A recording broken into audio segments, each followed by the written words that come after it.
नमस्कार साथियों, मैं दिनेश मिर्दा उज्जवल क्लासेज नागौर से। कैसे हैं आप?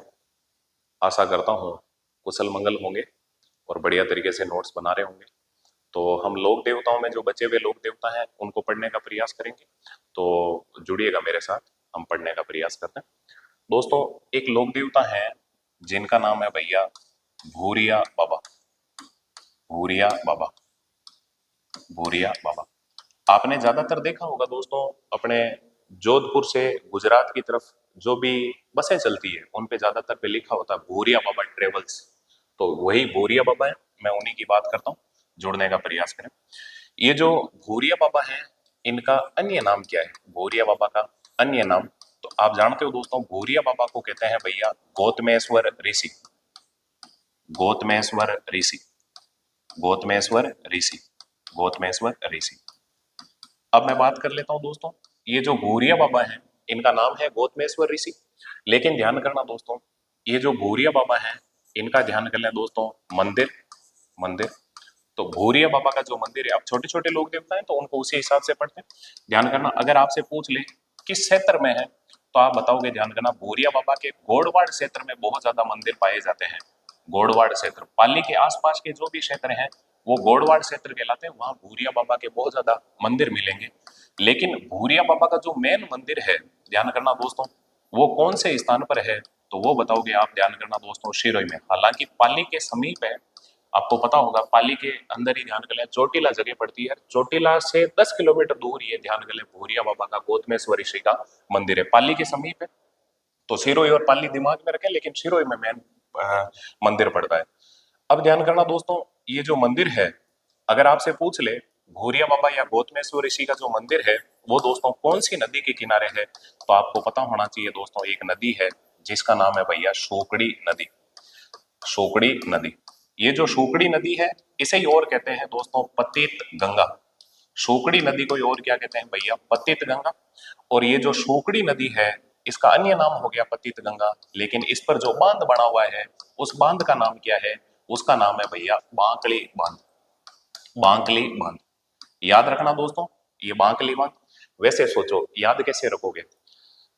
आपको पता होगा जबकि शुक्योड़ी शुक्योड़ी वे नहीं, वे शुक्योड़ी शुक्योड़ी या बांकी बांकी चालिया करे। तो देखो, शोकड़ी, शोकड़ी पर बांध कौन सा है? बांकड़ी बांध। शुक्योड़ी, शुक्योड़ी जगह कहीं है बांकड़ी। तो शोकड़ी नदी पर बांध कौन सा है दोस्तों? बांकली बांध। वैसे आप जानते हो दोस्तों, ये जो शोकड़ी नदी है लूणी की सहायक नदी है। लूणी की सहायक नदी है। तो शोकड़ी नदी को और कहते हैं पतित गंगा, और इस पर जो बांध बना हुआ उसका नाम क्या है? बांकड़ी बांध। मेरे हिसाब से दिमाग में रह जाएगा। ये जो भूरिया बाबा है, ये दोस्तों ध्यान कर लें आराध्य देव।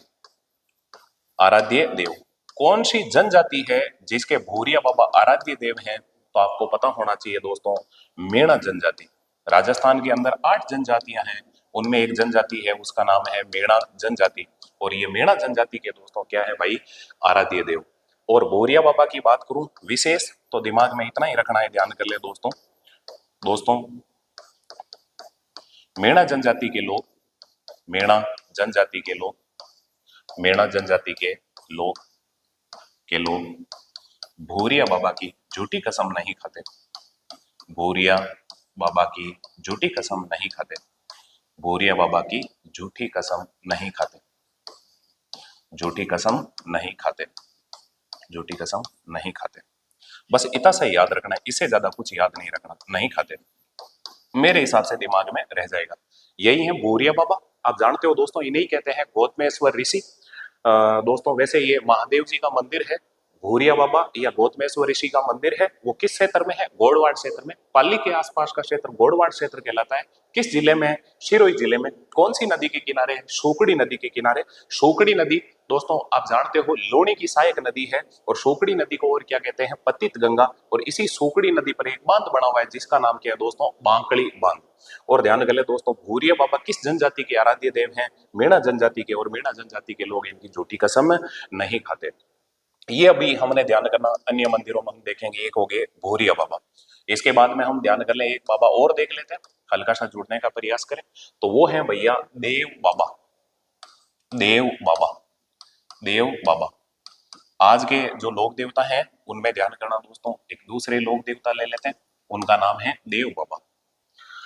भैया ये जो देव बाबा है इनके अन्य नाम क्या है? मैं बात करता हूं दोस्तों देव बाबा के अन्य नाम। तो ध्यान करना दोस्तों, इन्हें क्या कहते हैं? इन्हें कहते हैं भैया ग्वालों के पालनहार। ग्वालों के पालनहार। पालनहार दोस्तों, जो गायें चराने वाले होते हैं, ग्वाले होते हैं, उनके ये पालनहार है। और दोस्तों इन्हें क्या कहते हैं? इन्हें कहते हैं भैया ग्वालों के कष्ट निवारक देवता। ग्वालों के कष्ट निवारक देवता। कष्ट निवारक देवता। तो भैया दिमाग में रखना, ग्वालों के पालनहार और ग्वालों के कष्ट निवारक देवता है वो कौन है दोस्तों? देव बाबा। याद रह जाएगा दोस्तों। अब मैं बात करता हूं दोस्तों, ये जो देव बाबा है, ध्यान करना दोस्तों, इन देव बाबा की बात कर लेता हूं दोस्तों। इनका जो देव बाबा का ध्यान करना दोस्तों, जो थान होता है वो ध्यान कर लें दोस्तों, किस वृक्ष के नीचे होता है? तो आपको पता होना चाहिए दोस्तों, देव बाबा का थान होता है वो होता है दोस्तों नीम के वृक्ष के नीचे। नीम के वृक्ष के नीचे ध्यान कर लें दोस्तों, थान किसका होता है? देव बाबा का। और दोस्तों देव बाबा की बात करूं थान की, लेकिन ध्यान कर लें दोस्तों देव बाबा की जो सवारी है वो सवारी क्या है? तो दिमाग में रखना दोस्तों, देव बाबा की सवारी है, ध्यान करना दोस्तों, भैंसा। भैंसा। सर ये भैंसा क्या होता है? तो दिमाग में रखें दोस्तों, हस्बैंड ऑफ बफेलो। बफेलो का हस्बैंड भैंसा। ध्यान करना दोस्तों, ये फोर व्हीलर पे घूमते थे, है ना, काली काली गाड़ी। तो ये ध्यान कर लें उस टाइम की थार थी, इसी थार पे बैठ के कौन घूमते थे? देव बाबा। अब सुनो दोस्तों, ये जो देव बाबा है इनका ध्यान कर लें दोस्तों मुख्य मंदिर। तो दिमाग में रखना, ध्यान कर लें दोस्तों मुख्य मंदिर। तो देव बाबा का जो मुख्य मंदिर है वो दोस्तों कहाँ पड़ता है? तो दिमाग में रखना दोस्तों, इनका मुख्य मंदिर पड़ता है दोस्तों नगला गांव। और ये दोस्तों कहाँ पड़ता है? नगला गांव, जहाजपुर तहसील। जहाजपुर तहसील, ध्यान कर लें दोस्तों भरतपुर। या कई बार नाम लिखा होता है नगला जहाजपुर, भरतपुर के अंदर जगह है, वहां दोस्तों देव बाबा का मंदिर बना हुआ है।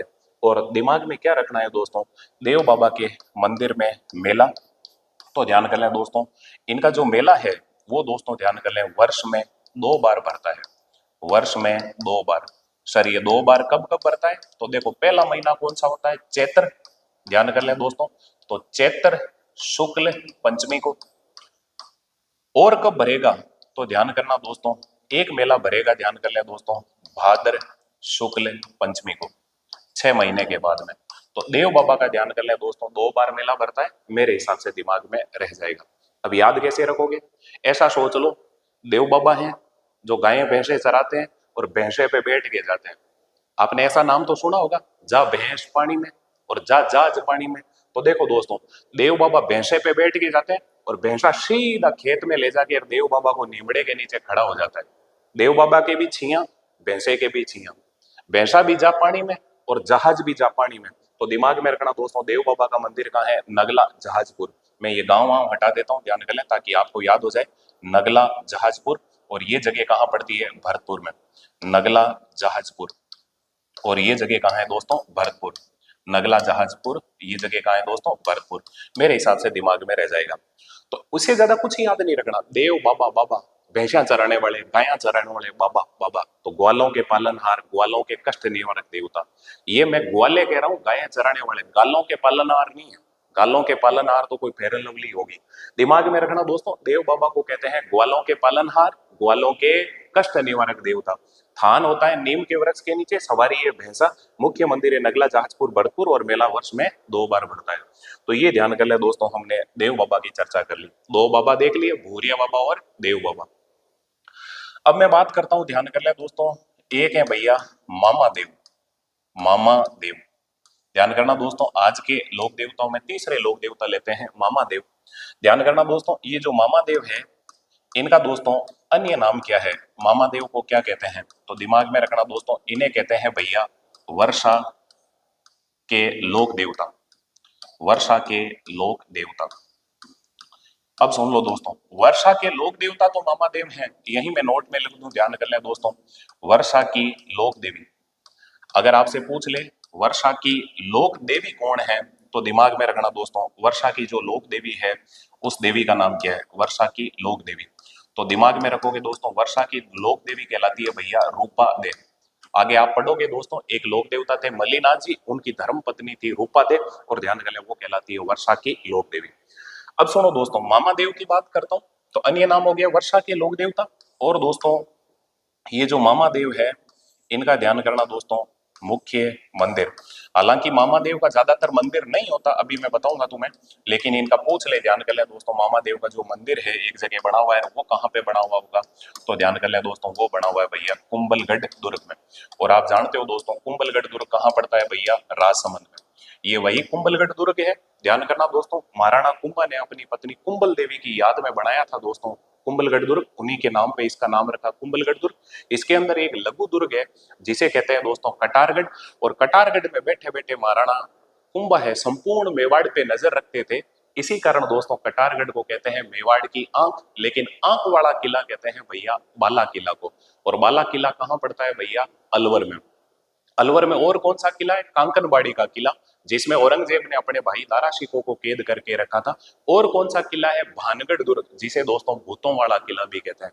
भैया ये जो बाला किला है ना, इसे कुंवारा किला भी कहते हैं, याद रखना दोस्तों। और बाला किला को आंख वाला किला भी कहते हैं। अब मैं बात करता हूं दोस्तों ये जो कुंभलगढ़ दुर्ग है इसके बारे में, तो आपको पता होगा इसमें महाराणा प्रताप का जन्म हुआ था। इसमें ध्यान कर ले, महाराणा प्रताप के पिताजी हैं जिनका नाम है महाराणा उदय सिंह, उनका राज्याभिषेक हुआ था। इसमें ध्यान कर ले दोस्तों, महाराणा कुंभा की उनके बड़े बेटे उदा ने हत्या की थी। लेकिन दोस्तों इसमें पृथ्वीराज सिसोदिया, जिन्हें उड़ना राजकुमार कहते हैं, उनकी 12 खम्भों की छतरी बनी हुई है। याद रखोगे कैसे, जन्म महाराणा प्रताप का, राज्याभिषेक महाराणा उदय सिंह का, हत्या महाराणा कुंभा की, और छतरी पृथ्वीराज सिसोदिया की। ये इसी कुंभलगढ़ दुर्ग के अंदर की सारी बातें हो गई। अब देखो दोस्तों, इसी कुंभलगढ़ के अंदर आपको पता होगा दोस्तों मामा देव कुंड बना हुआ है, एक जलाशय है। खैर मैं बात करता हूँ ये जो मामा देव है इन्हीं की बात करते हैं। तो देखो दोस्तों ये जो मामा देव है इनका जो मुख्य मंदिर है, इसमें ध्यान कर ले दोस्तों मेला। तो आपको पता होना चाहिए, ध्यान कर ले दोस्तों, मामा देव के इस मंदिर में मेला कब भरेगा, तो दिमाग में रखना दोस्तों राम नवमी को। सर ये राम नवमी कब आती है, तो आप जानते हो दोस्तों चैत्र शुक्ल नवमी को। चैत में चांदने पखवाड़े की नवमी आती है, राम जी का जन्म दिवस है, राम नवमी को मामा देव का मेला भरता है। लेकिन दोस्तों सुन ले, ये जो मामा देव है इन्हें वर्षा के लोक देवता कहते हैं, ध्यान करना दोस्तों। और मामा देव के ध्यान कर ले दोस्तों, बारिश नहीं होती तो उस टाइम में जब दोस्तों बलि दी जाती है, तो वो किसकी दी जाती है, तो दिमाग में रखना दोस्तों भैंसे की। भैंसे की, राजस्थान के वह लोक देवता जिनको दोस्तों भैंसे की बलि दी जाती है वो कौन है दोस्तों, मामा देव। और दोस्तों मैं इनकी बात करता हूं, ध्यान कर ले दोस्तों, इनकी जो पूजा करेंगे वो कैसे करेंगे, तो पूजा की बात करता हूं, तो ध्यान करना दोस्तों पूजा कैसे करेंगे, तो सुनो। गांव के मुख्य मार्ग पर, मुख्य मार्ग पर, मुख्य मार्ग पर लकड़ी का तोरण बनाकर, लकड़ी का तोरण बनाकर, लकड़ी का तोरण बनाकर, बनाकर, याद रखना, ध्यान कर ले दोस्तों। ज्यादातर मामा देव के ध्यान कर ले दोस्तों मंदिर नहीं होते, तो मामा देव का गांव के मुख्य मार्ग पर लकड़ी का तोरण बनाकर जब बारिश नहीं होती तो उस टाइम में मामा देव को याद किया जाता है और कहते हैं कि मामा देव के भैंसे की बलि दी जाती है और मामा देव क्या कर देते हैं, बारिश। याद रखना दोस्तों, मामा देव में बस इंपॉर्टेंट बात क्या है, वर्षा के लोक देवता कहते हैं। तो वर्षा की लोक देवी कौन है, रूपा देव। और मामा देव को बलि किसकी दी जाती है, भैंसे की। और दोस्तों गांव के मुख्य मार्ग पर लकड़ी का तोरण बनाकर, ध्यान कर ले दोस्तों, इनकी क्या की जाती है, पूजा। अब तुम्हें पता होना चाहिए, ध्यान कर ले दोस्तों, ये जो लकड़ी के तोरण हैं, तोरण निर्माण के लिए ध्यान करना दोस्तों कौन सी जगह प्रसिद्ध है, तो त्रिपोलिया बाजार दोस्तों। और वो कहाँ पड़ता है दोस्तों, जयपुर के अंदर। तोरण लकड़ी का बनता है। तो लकड़ी काष्ठ कला, काष्ठ कला के लिए ध्यान करना दोस्तों, या काष्ठ कला के जनक थे, उनका नाम क्या था, प्रभाजी सुथार। वो कभी आगे हस्तकला में पढ़ेंगे, अभी मैंने ऐसे ही बोल दिया, दिमाग में रखना। ये हो गए हमारे तीसरे लोक देवता जिनका नाम क्या है, मामा देव। अब मैं बात करता हूं, ध्यान करना दोस्तों, और कौन से लोक देवता हैं, तो ध्यान करना दोस्तों, हल्का सा देखें। मामा देव के बाद में हम बात कर लेते हैं दोस्तों, एक लोक देवता है जिनका नाम है भैया झुंझार जी, झुंझार जी। दोस्तों बात करता हूं दोस्तों झुंझार जी की, तो ध्यान करना दोस्तों, इनका जन्म, तो दिमाग में रखो दोस्तों, इनका जन्म कब हुआ, तो आप बताओगे, ध्यान कर ले। झुंझार जी का जन्म हुआ भैया राम नवमी को। और राम नवमी आप जानते हो दोस्तों कब आती है, राम नवमी को। और राम नवमी कब आती है, तो चैत्र शुक्ल नवमी को, चैत्र शुक्ल नवमी को। और दोस्तों इनका ध्यान कर ले दोस्तों, जन्म हुआ तो कहाँ हुआ, तो आपको पता होना चाहिए दोस्तों, इनका जन्म हो रहा है दोस्तों इमलोहा गांव, इम लोहा गांव। सुनो, पेन में इम में लोहा, इम में लोहा। तो इम लोहा गांव कहां पड़ता है? पहले सीकर में पड़ता था, अब दोस्तों कहां पड़ेगा? एक नया जिला बन गया जिसका नाम क्या है? नीम का थाना, नीम का थाना। और मैं बात करता हूं दोस्तों, ये जो झुंझार जी है, ध्यान करना दोस्तों, हल्की सी बात करता हूं, इनका ध्यान कर ले दोस्तों। मंदिर, तो झुंझार जी का जो मंदिर होगा वो दोस्तों कहां पे होगा? तो इनका मंदिर होगा भैया शालोदड़ा गांव। सर ये शालोदड़ा गांव कहां पड़ता है?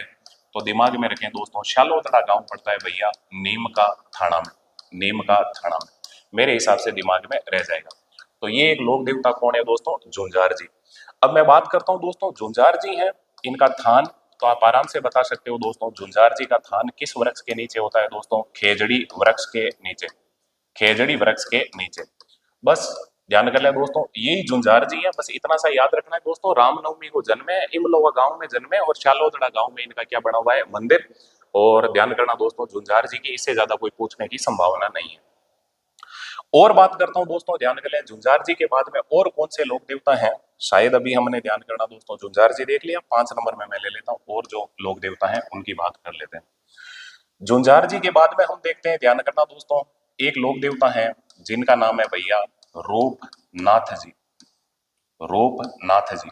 दिमाग में रखो दोस्तों, ये जो रूपनाथ जी हैं, ध्यान करना दोस्तों, इनका अन्य नाम क्या है? रूपनाथ जी को और क्या कहते हैं? अन्य नाम। आपने नाम सुना होगा रूपनाथ जी झरड़ा, तो सुन ले दोस्तों, इनका अन्य नाम, इनका अन्य नाम क्या है?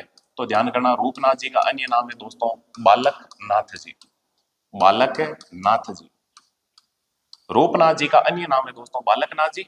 और ध्यान कर ले दोस्तों, रूपनाथ जी को ध्यान कर ले दोस्तों, इस बालकनाथ जी के नाम से दोस्तों प्रसिद्धि मिली। तो ये बालकनाथ जी के नाम से इनको दोस्तों प्रसिद्धि कहाँ मिली? तो इनको प्रसिद्धि मिली थी भैया हिमाचल प्रदेश में। एचपी मतलब एचपी वाली टंकी नहीं है, हिमाचल प्रदेश है। अब आपके दिमाग में आ रहा होगा हिमाचल प्रदेश क्यों गए? तो अभी मैं रीजन बताऊंगा दोस्तों। अब बात करता हूं, ये जो रूपनाथ जी है, ध्यान करना दोस्तों, इनका जन्म तो आपको पता होना चाहिए, ध्यान कर ले दोस्तों, इनका जन्म हुआ भैया कोड़ोमंड में, कोड़ोमंड में। और ध्यान कर ले दोस्तों, कोड़ोमंड जगह कहाँ पड़ती है? तो फड़ौदी में, फड़ौदी अब नया जिला बन गया। अब मैं बात करता हूँ, ध्यान कर ले, ये जो रूपनाथ जी हैं, इनके पिता कौन थे? तो आप जानते हो दोस्तों, आपने पाबूजी राठौड़ पढ़े थे, उनके बड़े भाई का नाम क्या था दोस्तों? बुड्ढो जी। तो इनके पिता का नाम क्या है दोस्तों? बुड्ढो जी राठौड़। अब मैं बात कर लेता हूँ लगे हाथ ही, ध्यान कर ले दोस्तों, इनके जो चाचा थे उनका नाम क्या था? तो आप जानते हो दोस्तों, इनके चाचा का नाम क्या है दोस्तों? पाबूजी राठौड़, पाबूजी राठौड़। ध्यान करना दोस्तों, पाबूजी के भतीजे थे ये रूपनाथ जी।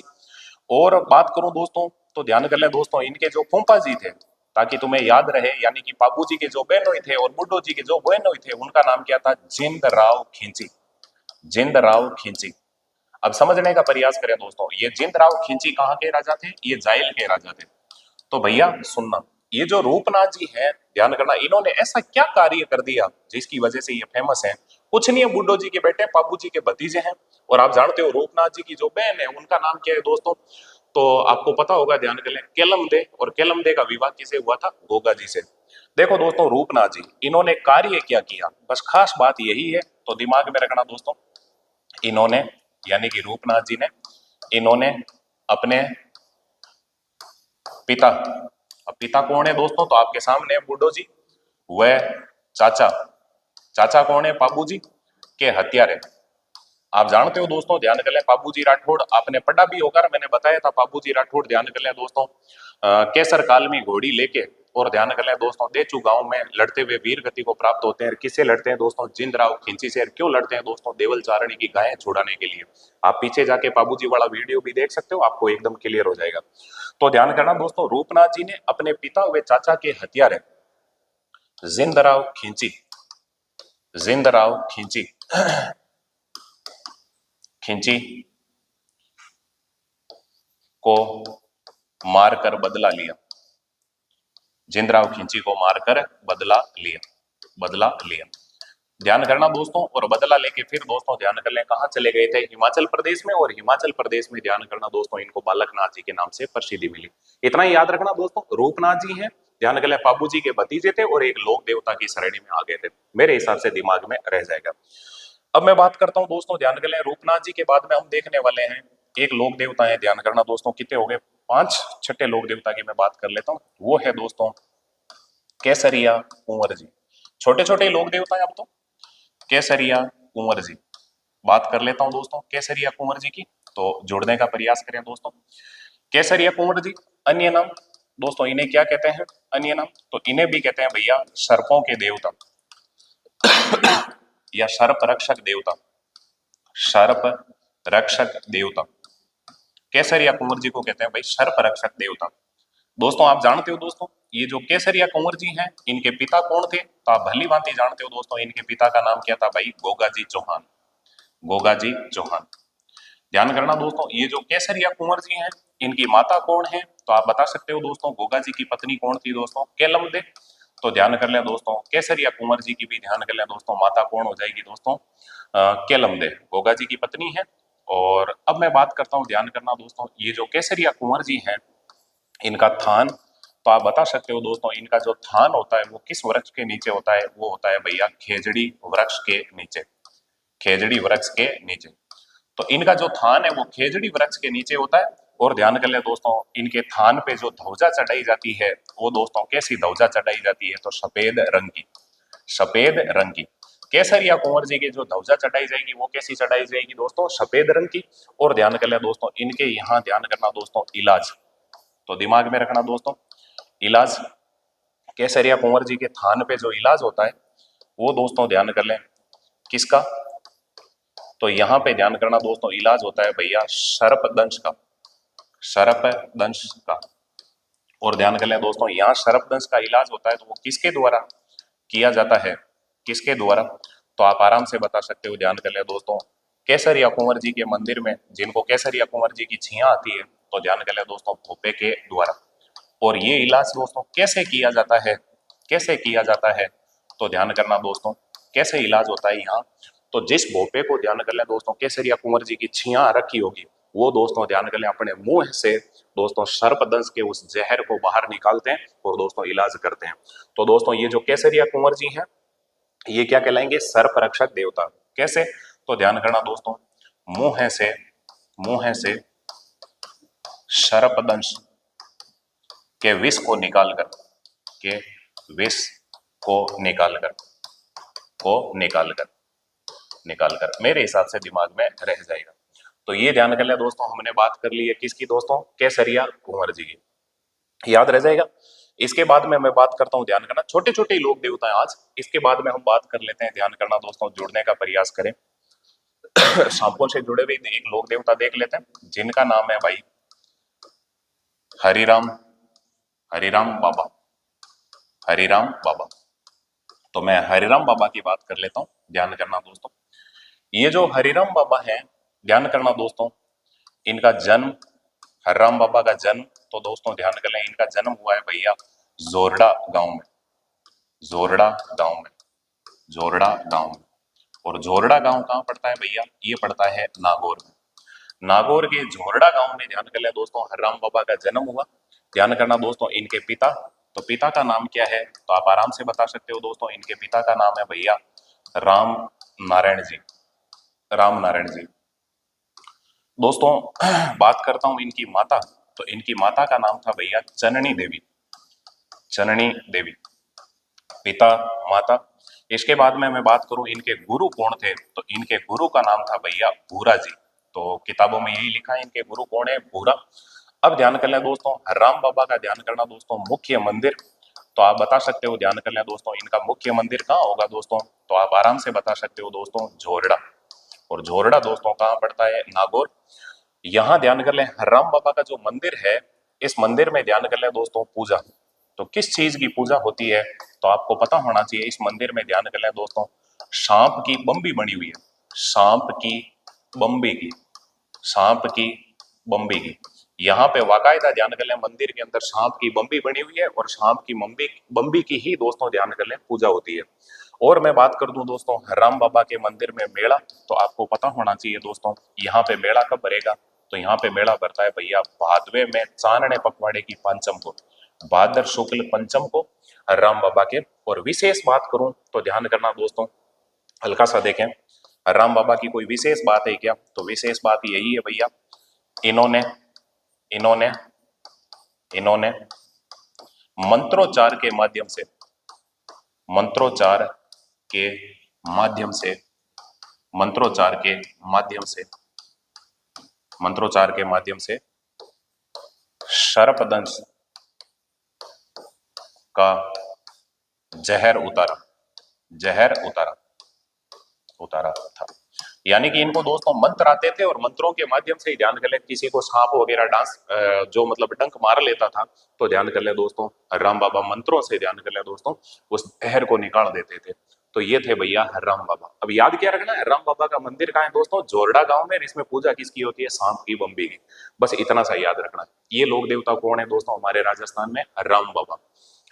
अब मैं बात करता हूं, ध्यान करना दोस्तों, राम बाबा के बाद में अगले जो लोक देवता हैं उनका नाम क्या है, तो दिमाग में रखना दोस्तों, एक लोक देवता है वो है दोस्तों भौमिया जी, भौमिया जी। छोटे छोटे लोक देवता हैं और ध्यान करना दोस्तों, बड़े लोक देवता हमने पहले पढ़ लिए। तो देखो दोस्तों भौमिया जी, दोस्तों भौमिया जी कौन होते हैं, मैं बात करता हूं दोस्तों भौमिया जी कौन होते हैं। तो आपको पता होना चाहिए दोस्तों भौमिया जी कौन होते हैं। तो दिमाग में रखो दोस्तों, गांव गांव गांव गांव में भूमि रक्षक देवता, भूमि रक्षक देवता, भूमि रक्षक देवता। तो गांव गांव में जो भूमि रक्षक देवता होते हैं वो दोस्तों क्या कहलाते हैं, भौमिया जी। अगर आपसे पूछ ले राजस्थान के अंदर, ध्यान कर ले दोस्तों, प्रमुख भौमिया जी, राजस्थान में प्रमुख भौमिया जी कौन हुए थे, तो आपको पता होना चाहिए दोस्तों राजस्थान में जो प्रमुख भौमिया जी हुए उनका नाम है भैया नाहर जी भौमिया, नाहर जी भौमिया। मैं बात करता हूं दोस्तों नाहर जी भौमिया की। तो दिमाग में रखना दोस्तों, ये जो नाहर जी भौमिया हैं, ध्यान करना दोस्तों, इनका मंदिर, नाहर जी भौमिया का मंदिर कहाँ बना हुआ है, तो ध्यान कर लें दोस्तों, इनका मंदिर बना हुआ है भैया जयपुर। अब जयपुर में भी कहा, तो आपको पता होना चाहिए दोस्तों, जहां एसएमएस हॉस्पिटल है उसके तल घर में, उसके बेसमेंट में। नाहर जी भौमिया की मैं एक कहानी बताता हूँ, सुने थोड़ा सा दोस्तों। कहते हैं कि जिस जगह आज एसएमएस हॉस्पिटल बन रहा हुआ है दोस्तों, वहां पे पहले ओरण था नाहर जी भूमिया का। और ध्यान गले भूमि की रक्षा करते हुए दोस्तों, लड़ते हुए वीर गति को प्राप्त हुए थे नाहर जी भूमिया। जब दोस्तों यहाँ दोस्तों गवर्नमेंट ने हॉस्पिटल बनाना स्टार्ट किया, तो ध्यान कर ले दोस्तों, नाहर जी भूमिया को बिल्कुल याद नहीं किया दोस्तों। दिन में कहते हैं कि दीवारें निकालते थे और दोस्तों रात को वो दीवारें वापस गिर जाती थी। तो किसी से पूछा, तो फिर ध्यान कर ले दोस्तों, किसी जानकार ने बताया कि ये नाहर जी भूमिया का ओरण है और आप सबसे पहले नाहर जी भूमिया को याद करो, उनका मंदिर बनाओ, फिर सौते ही ये बिल्डिंग पूर्ण हो जाएगी। तो दोस्तों कहते हैं कि नाहर जी भूमिया का मंदिर जयपुर के अंदर, ध्यान करना दोस्तों, जो एसएमएस हॉस्पिटल है उसके तल घर में बना हुआ है, बेसमेंट में बना हुआ है। ये है भैया नाहर जी भूमिया। आज भी डॉक्टर लोग हैं जो सबसे पहले नाहर जी भूमिया को दोस्तों याद करके और फिर अपने कार्य में लगते हैं। ये जो नाहर जी भूमिया है, मैं बात करता हूं, ध्यान करना दोस्तों, इनके नाम से दुर्ग, नाहर जी भूमिया के नाम से दुर्ग। तो आपको पता होना चाहिए दोस्तों, नाहर जी भूमिया के नाम से एक दुर्ग बना हुआ है जिसका नाम क्या है भैया, नाहरगढ़ दुर्ग, नाहरगढ़ दुर्ग। मेरे हिसाब से दिमाग में रह जाएगा। सर ये नाहरगढ़ दुर्ग कहाँ है, मैं थोड़ी सी बात कर लेता हूँ, नाहरगढ़ दुर्ग कहाँ है। तो आपको पता होना चाहिए दोस्तों, नाहरगढ़ दुर्ग है भैया जयपुर। दोस्तों इस नाहरगढ़ दुर्ग के, ध्यान कर लें दोस्तों, निर्माता कौन थे, तो आप जानते हो दोस्तों, इसके निर्माता हैं भैया सवाई जय सिंह, सवाई जय सिंह। वही सवाई जय सिंह जिन्होंने, आप जानते हो दोस्तों, 18 नवंबर 1727 को जयपुर बसाया था। ये नाहरगढ़ दुर्ग, ध्यान करना दोस्तों, क्यों बनाया, उद्देश्य क्या था नाहरगढ़ दुर्ग बनाने का, सवाई जय सिंह ने नाहरगढ़ दुर्ग क्यों बनाया, इसके पीछे का उद्देश्य क्या है, तो मैं थोड़ी सी बात कर लेता हूं, हल्का सा जुड़िएगा दोस्तों। ये जो नाहरगढ़ दुर्ग बनाया, ध्यान करना दोस्तों, जयपुर के अंदर ही बना हुआ है नाहरगढ़ दुर्ग। इसका उद्देश्य क्या है, तो ध्यान करना दोस्तों, मराठा आक्रमण से जयपुर की रक्षा करना, मराठा आक्रमण से जयपुर की रक्षा करना, जयपुर की रक्षा करना, जयपुर की रक्षा करना। सुनो भैया, बार बार मराठाओं के, ध्यान कर लें दोस्तों, जयपुर रियासत पे आक्रमण हो रहे थे। और ध्यान करना इसी वजह से दोस्तों मराठा आक्रमण से तंग आके और सवाई जय सिंह ने, ध्यान करना दोस्तों, नाहरगढ़ नाहर जी भूमिया के नाम से बनाया, सवाई जय सिंह ने बनाया था। अब मैं बात करता हूं, ध्यान करना दोस्तों, ये जो नाहरगढ़ है इसमें दोस्तों कोई महल बने हुए हैं क्या, तो बिल्कुल है भाई, इसमें महल बने हुए, ध्यान करना दोस्तों, एक जैसे 9 महल, एक जैसे 9 महल। सर ये एक जैसे 9 महल किसने बनाए, तो जयपुर का राजा था जिसका नाम क्या था दोस्तों, माधो सिंह कछावा, तो मादो सिंह कछावा ने याद कैसे रखोगे? नार नो नार, नार नो नार, नार नो नार। तो नाहरगढ़ दुर्ग में ही ध्यान कर लें दोस्तों, नो नार के लिए ध्यान कर लें, एक जैसे 9 महल बने हुए हैं। अब मैं मजाक कर लेता हूं, थोड़ा सा सुन ले। माधो सिंह के 9 पासवाने थी। माधो सिंह बेचारा कहीं बाहर जाके आता, किसी अभियान पे जाके आता, इतने में पीछे में ध्यान कर लें ये 9 नार एक दूसरे की चोटी पकड़ी हुई, एक दूसरे के बॉक्सिंग में हिलती नजर आती। माधो सिंह कहता भाई कारण क्या है, आपस में क्यों झगड़ रही हो? तो ये कहती मारी हाबड़ ले गया, मारी हेम्पू ले गया, ऐसे करके आपस में इनमें लड़ाइयां रहती। माधो सिंह ने कहा बाड़ो रे झंझट बैठो। तो ध्यान करें, 9 नार के लिए, 9 पासवानों के लिए एक जैसे एज इट इज 9 महल बनाए थे, ध्यान करना दोस्तों, माधो सिंह ने और कड़े मेटी। तो दिमाग में रखना, ध्यान करना, एक जैसे 9 महल दोस्तों किस दुर्ग में बने हुए? नाहरगढ़ दुर्ग में। बनाए किसने है? माधो सिंह कछावा ने। और नाहरगढ़ दुर्ग है कहाँ? जयपुर में। किसने बनाया? सवाई जय सिंह ने। और दोस्तों क्यों बनाया? मराठा आक्रमण से जयपुर की रक्षा करने के लिए।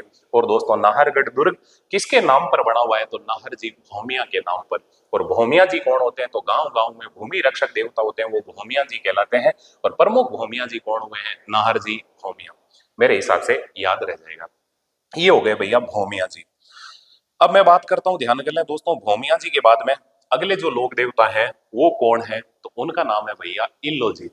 इल्लू जी नहीं कह रहा मैं हूं, इल्लू इल्लू का मतलब तो कुछ और ही होता है। हम देखने वाले हैं, ध्यान करना दोस्तों, एक लोक देवता है जिनका नाम है भैया इल्लू जी।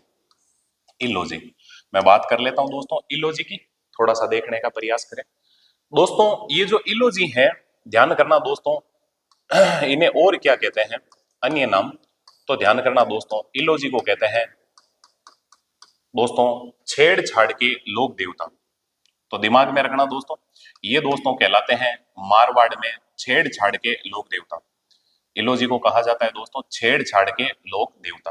प्लीज सुनना, थोड़ा सा देखने का प्रयास करना। इल्लो जी को कहते हैं भैया छेड़छाड़ के लोक देवता।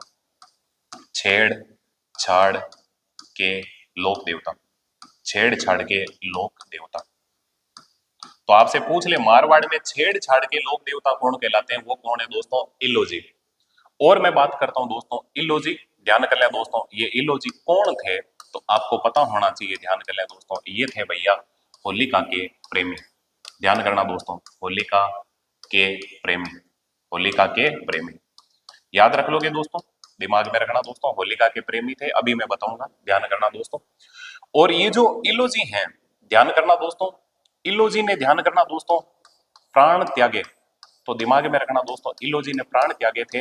वो दोस्तों ध्यान कर लें, प्राण त्यागे थे दोस्तों, ध्यान करना कब त्यागे थे? तो आपको पता होना चाहिए, ध्यान करना, होली के जस्ट अगला दिन आता है दोस्तों चैत्र कर्षण एकम। चैत्र कर्षण एकम। और चैत्र कर्षण एकम को ही दोस्तों हम मारवाड़ में क्या मनाते हैं? धुलंडी का पर्व है, वो इल्लो जी की याद में ही मनाते हैं, अभी मैं बात करूंगा। और प्राण त्यागे, क्यों त्यागे? तो ध्यान करना दोस्तों, आपको पता होना चाहिए, होलिका के पीछे, होलिका, होलिका के पीछे देखो एक प्रेमी, सच्चा प्रेमी, ध्यान करना दोस्तों, होलिका के पीछे, ध्यान करना दोस्तों, प्राण त्याग दिए थे। अभी मैं चित्र वित्र से एकदम बढ़िया तरीके से बताऊंगा, टेंशन मत ले। ये जो इल्लू जी हैं, ध्यान करना दोस्तों, इनका भैया मुख्य मंदिर, ध्यान कर ले, इल्लो जी का मुख्य मंदिर, तो ध्यान करना दोस्तों, कहाँ है इल्लो जी का मुख्य मंदिर? तो इनका मुख्य मंदिर है भैया बाड़मेर में। और दिमाग में रखना दोस्तों, ये जो इल्लो जी हैं, इनकी बाड़मेर में, ध्यान कर ले दोस्तों, मंदिर है, तो मंदिर में मूर्ति भी होगी। तो मैं बात करता हूं दोस्तों, इल्लो जी की मूर्ति कैसी होती है वो चर्चा कर लेते हैं, हल्का सा देखने का प्रयास करें। इल्लो जी की, ध्यान कर ले दोस्तों, मंदिर में मूर्ति होती है, वो होती है भैया आदम कद। आदम कद, आदमी का जितना कद है उतनी ऊंची, आदम कद, नग्न अवस्था में मूर्ति, आदम कद नग्न अवस्था में मूर्ति।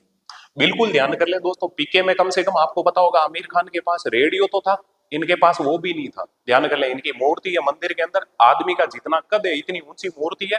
और दोस्तों एकदम ध्यान कर ले दोस्तों, नग्न अवस्था में मूर्ति है। अब सुनो दोस्तों, ये जो इल्लो जी हैं, मैं इनकी कुछ विशेषता लिखता हूं, हल्का सा देखना दोस्तों, इल्लो जी की विशेषता।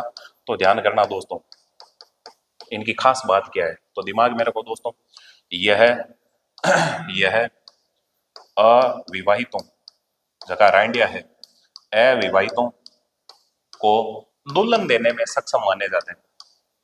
दुल्हन देने में सक्षम माने जाते हैं, देने में सक्षम माने जाते हैं, सक्षम माने जाते हैं। जो भी रांडिया भांडिया है आज से ही ध्यान कर लें दोस्तों, इलोजी को याद करना स्टार्ट कर दो। ऐसा कहते हैं कि भाई ध्यान करना दोस्तों, अविवाहितों को दुल्हन देने में सक्षम कौन माने जाते हैं? इलोजी।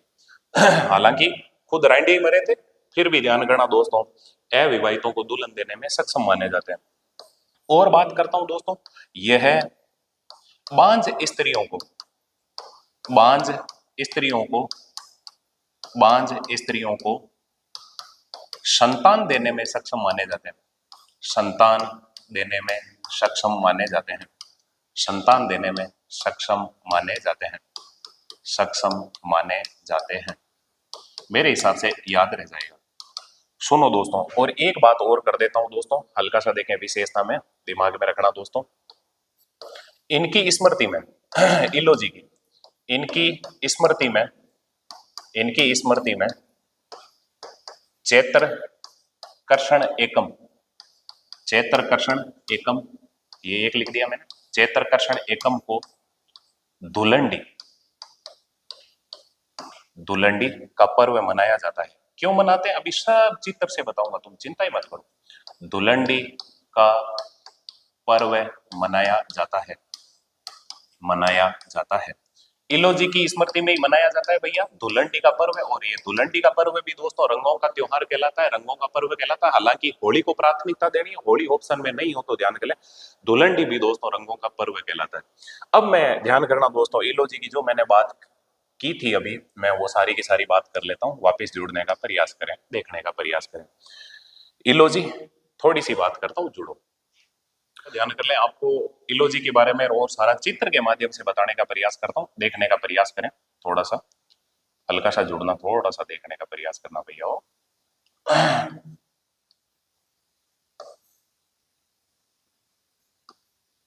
दोस्तों मैं एक चित्र बना रहा हूं, और वो चित्र भैया देखें थोड़ा सा किसका है और कैसा चित्र लगता है, उसके बारे में भी मुझे जरूर बताया करो, ताकि मुझे भी ध्यान कर ले दोस्तों, यूं चित्र बनाने की प्रेरणा मिले और आगे ध्यान कर ले दोस्तों। तुम्हें चित्रों के माध्यम से कोई चीज है मैं बताता चलूं, ध्यान करना दोस्तों। ये हल्का सा देखें, ये जो मैंने चित्र बनाया है, ये मैंने बनाया भैया होलिका का चित्र।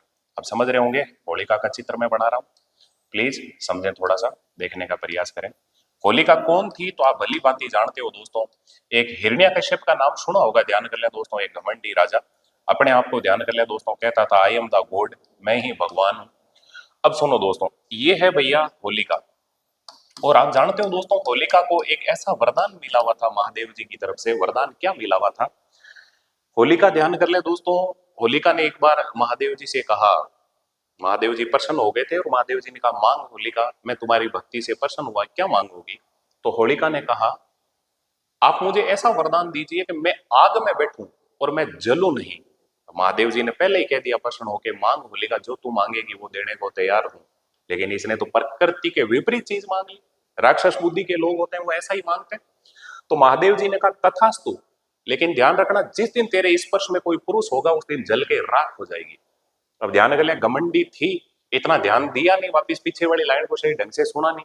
इस होलिका का आप जानते हो दोस्तों भाई था जिसका नाम था, ध्यान कर ले दोस्तों, हिरण्याकश्यप, हिरण्याकश्यप। तो आप समझ गए होंगे, ध्यान करना दोस्तों, हिरण्याकश्यप ये दोस्तों घमंडी था, लेकिन हिरण्याकश्यप के घर में दोस्तों भक्त प्रहलाद जन्मा। अब सुनो दोस्तों, ये हिरण्याकश्यप ध्यान कर ले दोस्तों, अपनी प्रजा को कहता था कि आप राम जी की पूजा मत करो, मुझे ही भगवान मानो। ये भी अपने आप को कहता था आई एम द गॉड, मैं ही भगवान हूं। ये भक्त प्रहलाद भगवान का भक्त था, ये भगवान की भक्ति करता। जनता तो ध्यान कर ले हिरण्याकश्यप को पूजना स्टार्ट हो गई, लेकिन प्रहलाद ने नहीं माना। प्रहलाद ने कहा आप फादर हैं, जैविक फादर हैं, इसलिए मैं रेस्पेक्ट करता हूं, और भगवान आप नहीं हो सकते, आप तो राक्षस प्रवृत्ति के आदमी हो। इस हिरण्याकश्यप ने, कहते हैं दोस्तों, भक्त प्रहलाद से नाराज होकर इसको समुद्र में फिकवाया, लेकिन जाको राके साइया मार सके ना कोई। कभी कहते हैं दोस्तों इसको विष पिलाया गया, कभी ध्यान कर ले दोस्तों कुछ यातनाएं दी गई, लेकिन दोस्तों भक्त प्रहलाद की सदैव भगवान रक्षा करते थे। एक दिन हिरण्याकश्यप ने कहा बहन होलिका, रोज रोज तू अग्नि में स्नान करती है, आज इस नालायक औलाद को भी लेके बैठ जाना और इसका भी बछीड़ बोल जाए। अब ध्यान कर ले, घमंडी राजा की बहन घमंडी, इसने आओ देखा न ताओ, और झट से ध्यान कर ले दोस्तों अपनी गोदी के अंदर ध्यान करना दोस्तों किसको ले लिया है, भक्त प्रहलाद को। हल्का सा देखना भैया, ये देखो ये गोद के अंदर कौन बैठे हैं, भक्त प्रहलाद। देखें भैया उल्टा चित्र बनाना टेढ़ी खीर है, समझने का प्रयास करना, ऐसे ही मान लेना जैसा भी वैसे बना है। ध्यान करना दोस्तों ये कौन है भाई, भक्त प्रहलाद, प्लीज सुन लें। अब देखो दोस्तों ये जो भक्त प्रहलाद है, मान लें ऐसा स्केच हल्का सा, और ये ध्यान कर ले दोस्तों होलिका भक्त प्रहलाद को लेके और ध्यान कर ले दोस्तों बैठ गई गोद में, लेकिन भगवान रक्षा करते हैं तो उसका कोई कुछ बिगाड़ नहीं सकता। तो सुनो दोस्तों, दोस्तों अब ठूंठे वूंठे बढ़िया तरीके से चिण दिए और उसके ऊपर बैठ गई होलिका। रोज आग में नहाती थी, लेकिन ये भूल गई कि आज मेरे स्पर्श में कोई पुरुष है। और ध्यान करना दोस्तों संयोग देखें, और ऐसा हुआ दोस्तों कि जैसे ही दोस्तों आग जली, ध्यान करना दोस्तों भगवान ने प्रहलाद को तो बचा लिया, और ध्यान कर लिया दोस्तों जल के राख कौन हो गई दोस्तों, होलिका। अब तुम जानते हो दोस्तों होलिका जली कब, तो ध्यान कर ले दोस्तों होलिका जली थी भैया फाल्गुन पूर्णिमा को, फाल्गुन पूर्णिमा को। इसीलिए हम फाल्गुन पूर्णिमा को दोस्तों कौन सा पर्व मनाते हैं, होली। अब तुम जानते हो दोस्तों फाल्गुन के अगला महीना कौन सा आएगा, चैत्र। और चैत्र में ध्यान कर ले दोस्तों कोई भी महीना होता है उसके दो पक्ष होते हैं, एक होता है भैया कृष्ण पक्ष एकम से लेके अमावस्या तक, एक होता है भैया शुक्ल पक्ष, और वो शुक्ल पक्ष होता है ध्यान कर ले एकम से लेके पूर्णिमा तक। तो कृष्ण पक्ष में ध्यान करना दोस्तों पहला ही जो दिन है उस दिन को हम मनाते हैं धुलंडी। अभी मैंने यही तो बताया इलोजी की याद में कौन सा पर्व मनाते हैं, धुलंडी। क्यों मनाते हैं मैं वही बताना चाहता हूँ। ये जो होलिका है, इस होलिका का ध्यान कर ले जो प्रेमी था उसका नाम था भैया इलोजी, इलोजी। अब सुनो दोस्तों, जब इलोजी को पता चला कि मेरी होलिका जल गई है होली के दिन, इलोजी ध्यान कर ले दोस्तों भागते भागते गए और होलिका की जहां दोस्तों राख थी, क्योंकि भक्त प्रहलाद को तो भगवान ने बचा लिया, और ध्यान कर ले ये देखो ये होलिका के ध्यान कर ले दोस्तों दांत वांत निकल गए और पूरी जल के राख हो गई। तो दोस्तों ये जो राख थी होली के अगले दिन ध्यान कर ले दोस्तों इलोजी पहुंचे हैं चैत्र कृष्ण एकम को, और ध्यान कर ले दोस्तों इस होलिका की पूरी राख को, इस धूल को ले लेके दोस्तों धूल उड़ाई, अपने शरीर पे धूल उंडेल ली, धूल उड़ाई, धूल उड़ाई। किस दिन धूल उड़ाई, चैत्र कृष्ण एकम को। इसीलिए ध्यान कर ले कौन सा पर्व मनाते हैं, धुलंडी। होलिका की राख को ध्यान कर ले दोस्तों अपने शरीर पे उंडेल लिया, हाय होलिका, हाय बाबू, हाय जानू, ऐसे करते करते ध्यान करना दोस्तों इलोजी ने होलिका की दोस्तों ध्यान कर ले पीछे प्राण त्याग दिए। ऐसे होते हैं प्रेमी, एक प्रेमिका के लिए ध्यान करना प्राण त्याग दिए। और इन्हीं इलोजी की याद में दोस्तों हम कौन सा पर्व मनाते हैं, धुलंडी। तो मैंने लोक देवता इलोजी की अभी बात की थी, आप जानते हो दोस्तों इलोजी को क्या कहते हैं, मारवाड़ में छेड़छाड़ का लोक देवता कहते हैं। और इलोजी का मंदिर कहाँ बना है, बाड़मेर में। और इलोजी के मंदिर में ध्यान कर लें दोस्तों आदमकद नग्न अवस्था में मूर्ति होती है। और इलोजी की मैंने खास बात क्या बताई, इलोजी दोस्तों किसके प्रेमी थे, तो आप जानते हो दोस्तों होलिका के प्रेमी थे, और होलिका के पीछे इलोजी ने प्राण त्याग दिए थे। और दोस्तों ध्यान कर लें उस जलती हुई राख को अपने शरीर पे उंडेल के दोस्तों प्राण त्यागे थे, होलिका की राख को, धूल को उड़ाया था। इसीलिए दोस्तों इलोजी की स्मृति में चैत्र कृष्ण एकम को होली के अगले दिन दोस्तों क्या पर्व मनाते हैं, धुलंडी। मेरे हिसाब से दिमाग में रह जाएगा। ध्यान करना दोस्तों इलोजी हैं, बांझ स्त्रियों को संतान देने में सक्षम माने जाते हैं, और दोस्तों अविवाहितों को दुल्हन देने में सक्षम माने जाते हैं। वापिस सुन लो रे रांडियों भांडियों, अविवाहितों को दुल्हन देने में सक्षम माने जाते हैं। कौन माने जाते हैं भाई, इलोजी। आज से इलोजी की पूजा स्टार्ट कर दो, मजाक कर रहा हूँ अदर में ना लेना। ध्यान करना दोस्तों, तो ये हमने ध्यान कर लिया कुछ छोटे मोटे लोक देवताओं की हमने चर्चा की है। और ऐसे ही ध्यान करना दोस्तों, एक मैं बाड़मेर की तरफ गया हुआ हूं तो मैं एक छोटी सी और बात कर लूं। एक लोक देवता है ध्यान करना दोस्तों जिनका नाम है पनराज, पनराज जी, पनराज जी। ये 10वें लोक देवता ले रहा हूं मैं आज। और ये जो पनराज जी हैं ध्यान कर ले दोस्तों, इनकी बात करूं तो ध्यान करना इनका ध्यान कर ले दोस्तों जन्म, पहले बात कर लेते हैं पनराज जी का जन्म। तो ध्यान करना दोस्तों इनका जो जन्म हुआ वो कहाँ हुआ, तो वो हुआ दोस्तों नया गांव। और ये ध्यान कर लें दोस्तों नया गांव कहाँ पड़ता है दोस्तों, जैसलमेर, जैसलमेर। और ध्यान कर लें दोस्तों पनराज जी ने ऐसा क्या कार्य किया जो इनको जैसलमेर में लोक देवता के रूप में पूजा जाता है। तो इन्होंने ध्यान करना दोस्तों, इन्होंने मुस्लिम, अब जैसा किताबों में लिखा है वैसा ही मैं लिख रहा हूँ, ध्यान कर लें। आक्रांताओं की कोई जाति नहीं होती, कोई धर्म नहीं होता। तो ध्यान करना दोस्तों मुस्लिम लुटेरों से, मुस्लिम लुटेरों से गायों की, गायों की, गायों की रक्षा करते हुए प्राण त्यागे। गायों की रक्षा करते हुए प्राण त्यागे, रक्षा करते हुए प्राण त्यागे, प्राण त्यागे। मेरे हिसाब से दिमाग में रह जाएगा। तो ध्यान करना दोस्तों, आज छोटे मोटे हमने 10 लोक देवताओं को पढ़ा है, मेरे हिसाब से दिमाग में रह जाएगा।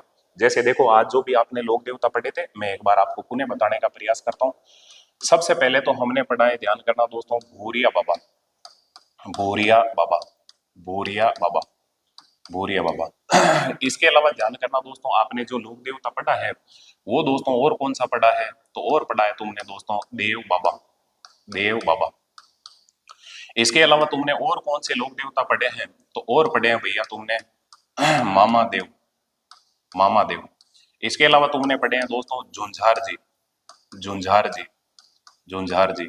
मेरे हिसाब से दिमाग में रह जाएगा। इसके अलावा तुमने ध्यान करना दोस्तों और कौन से पढ़े हैं, और पढ़े हैं भैया रूपनाथ जी, या रूपनाथ जी को एक और क्या कहते हैं दोस्तों, हिमाचल प्रदेश में इन्हें कहते हैं बालक नाथ जी, बालक नाथ जी।